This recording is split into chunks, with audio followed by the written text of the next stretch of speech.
is very difficult. For the sake of time, I want to stop here. Are there any questions? Or is it all very clear? How do musea interchange their data? Is there some development going on there? Well, basically they don't interchange the data. So, so traditionally they keep the data for themselves. This portal, het Geheugen van Nederland, is a project that is run by the National Library, and it's trying to change that. So it's kind of an aggregator where people can send their data to. And what they're doing is they have this prescribed XML format with building core properties, these 15 standard elements, and the museums are forced to convert the data to this very simple format, and that leads to this problem with the colored bird, right?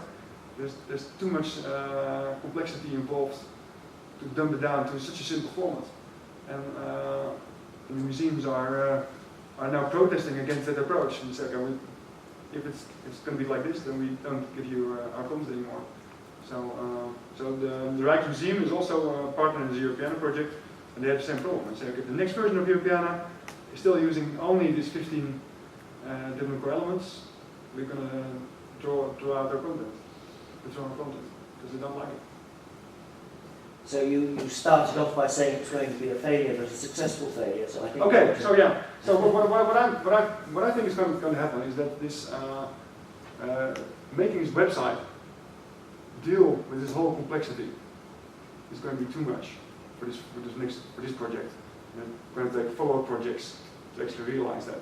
But in the meantime, what it will do, the project will do, is gather all this data and publish it as open data. And if it only succeeds in that, in gathering the data and publish it as open data, which is something that is too complicated for the individual small museums, then I think it's going to be a huge success for only that reason.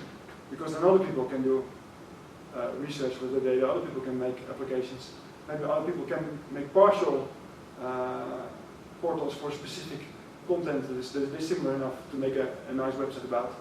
And I think that will be much more valuable than this huge suit anyone's needs website, because I think it's really complicated. Okay? I was thinking about Wikipedia. Yeah. I mean, that's typically used by end users. Yes. I mean, it's not about the data itself, not about the formats, but more about how to present the information to end users. Is the European Union also targeting end users with their portal, or is it?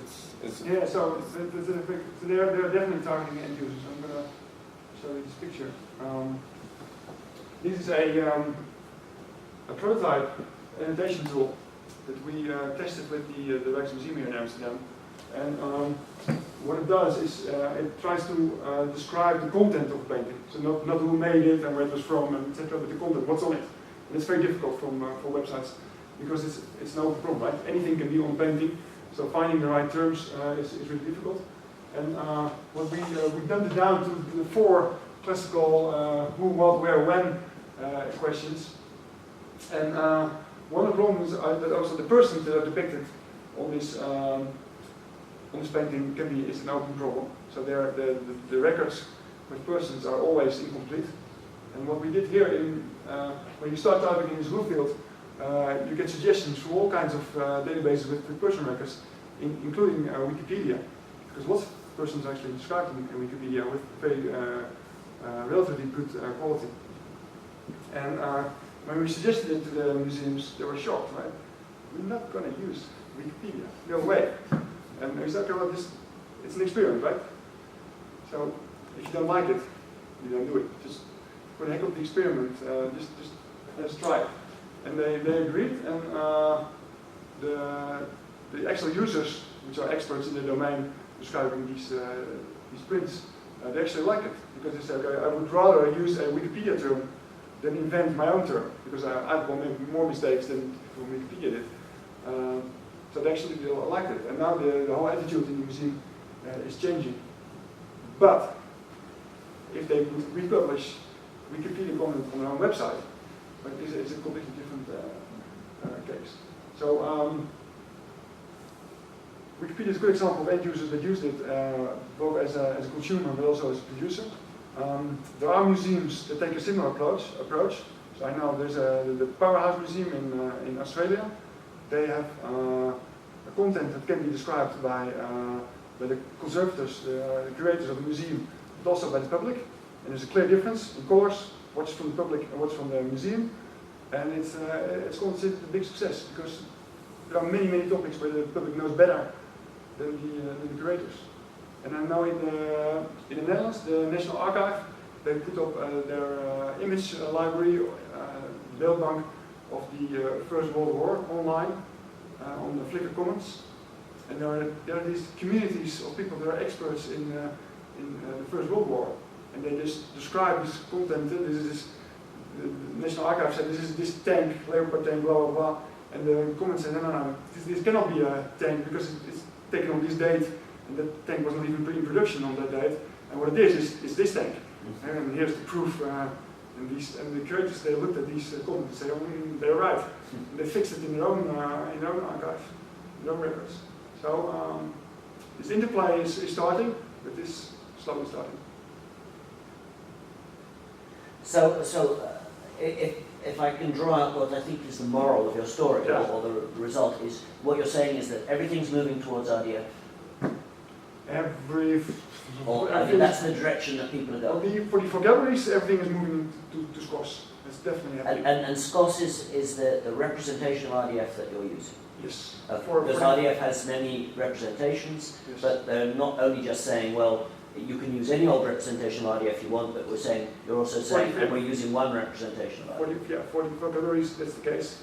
For the content, for the collections themselves, I think it's still a question. Oh, it's for the vocabularies only. It's for galleries only. And we're actually now in Europeana, there's this struggle between the two camps, the XML camp and the RDF camp. Right. So there's the XML camp that says, okay, we want to stick to this Dublin core thing and maybe extend it a little bit, but this is what we're going to deal with.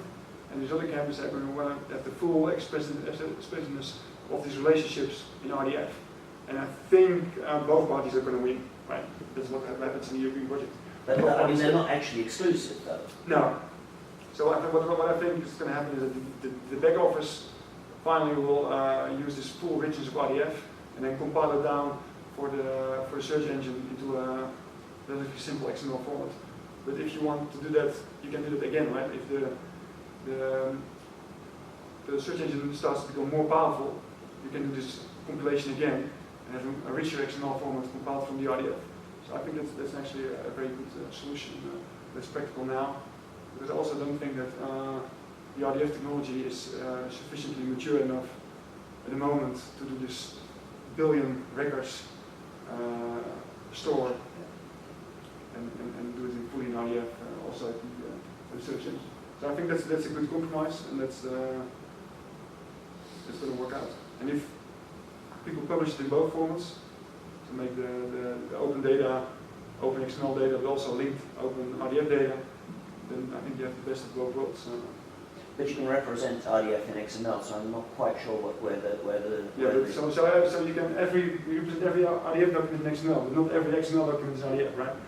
And I think one of the biggest differences between the XML world and the RDF world is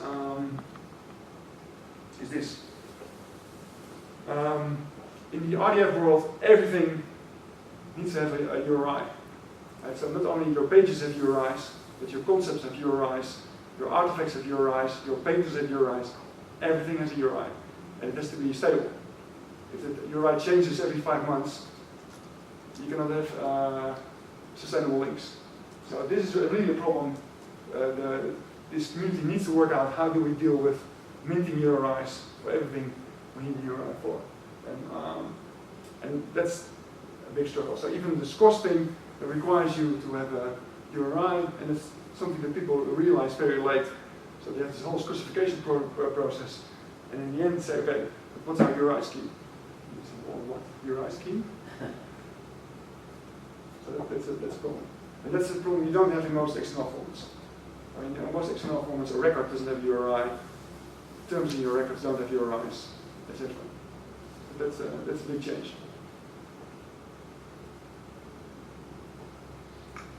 Okay, thanks.